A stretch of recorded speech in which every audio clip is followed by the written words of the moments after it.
Ćao drugari, u ovom videu ću vam pokazati kako da skinete određeni krek sa interneta i krekujete određenu igricu ili program. Pa da počnemo. Prvo što treba da uradimo je da uđemo na Google, ukucamo ono što želimo da krekujemo, konkretno ja ću ukucati ovo.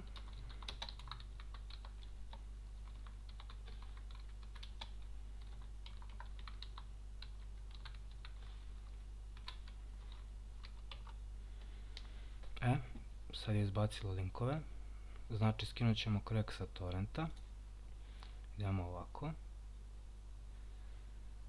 pa onda magnet link, dobro, ovdje ok, izaberemo gdje ćemo da skinemo, to znate i sami naravno.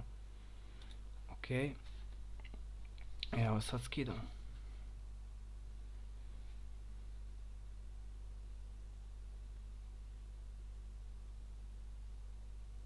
Hvala Bogu, postigla je dobru brzinu. Još nekoliko sekundi. I evo ga. To je to. Hajde sada krekujemo. Otvorimo zip file.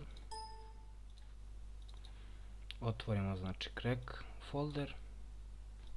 Evo ja ću izbaciti ovdje na desktop da vidite sve lepo šta i kako. Kopiramo znači ove failove iz krek foldera i krekujemo ono što želimo. Ja krekujem na primjer ovu igricu. Uđemo na properties, open file location, ili možete lakšim putem desni klik, open file location, uđete tu, desni klik, paste, copy and replace. To je to. Da probamo sad da li igrica radi.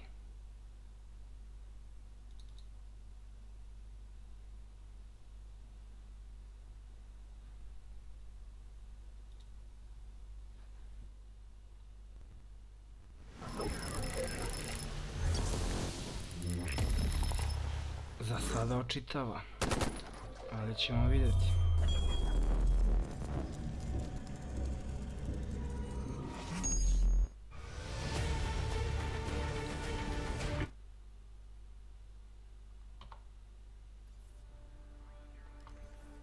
I evo igrica radi kao što vidite. Znači krek je uspeo, krekovanje je uspelo. To je to. Super. Vidimo se u sljedećem klipu. Ćao.